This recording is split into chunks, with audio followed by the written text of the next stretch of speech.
آپ صلی اللہ علیہ وسلم نے فرمایا کہ ثلاثۃ لا تجاوز صلاتهم آذانهم، 3 شخص ایسے ہیں کہ نماز ان کی کانوں سے اوپر نماز ان کی کانوں سے اوپر نہیں جاتی۔ کیا معنی؟ نماز ان کی قبول نہیں ہوتی۔ اللہ اکبر۔ 3 شخص ایسے جو ان کی نمازیں قبول نہیں ہوتی، کانوں سے اوپر نہیں جاتی، کیا معنی؟ ان کی نمازیں قبول نہیں ہوتی۔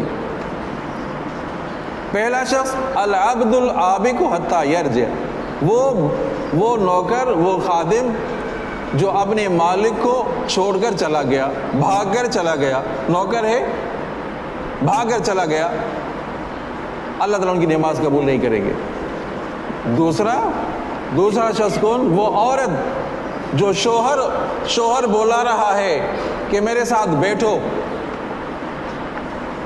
شوہر کے پاس نہیں آئی، شوہر نے رات گزاری، غصے میں رات گزاری، ناراض ہو کر رات گزاری، تنہائی میں رات گزاری، عورت اپنے شوہر کے پاس نہیں گئی بغیر کسی عذر کے۔ یاد کرو تو کوئی عذر نہیں تھا، عورت مجبور ہے، کوئی سر میں درد ہے، بیمار ہے، دوسری بات ہے، بغیر کسی عذر کے شوہر نے بلایا اور نہیں آئی، سمجھا نہیں؟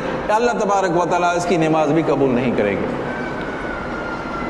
اور تیسرا شخص وہ امام، وہ پیش امام جو قوم ان سے ناراض ہے، مقتدی اس سے ناراض ہیں، سمجھا نہیں؟ پھر بھی وہ امامت کرے، اللہ تبارک و تعالیٰ اس کی بھی نماز قبول نہیں کریں گے۔